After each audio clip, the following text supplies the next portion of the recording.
Inflation just hit its highest level in over a year, but the Fed might still cut rates. Here's why that matters.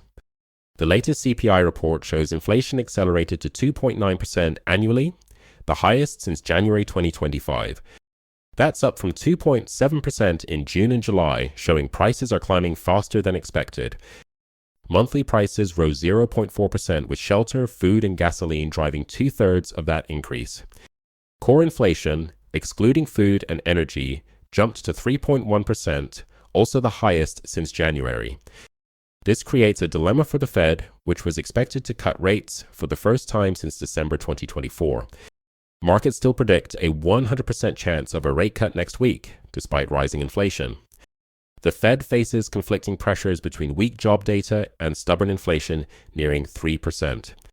Food prices, especially import-heavy categories, were significant contributors to August's increase.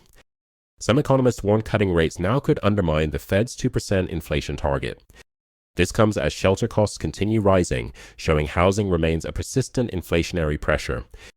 The Fed's dual mandate of price stability and maximum employment is now in direct conflict.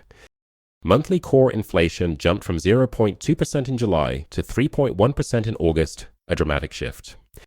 The data suggests inflationary pressures are becoming more broad-based across the economy. This inflation report could force the Fed to reconsider its approach to rate cuts this year. If the Fed cuts rates while inflation rises, it risks losing credibility on its inflation targets. The coming months will test whether this inflation uptick is temporary or a lasting trend. This decision could shape economic policy and market expectations for years to come.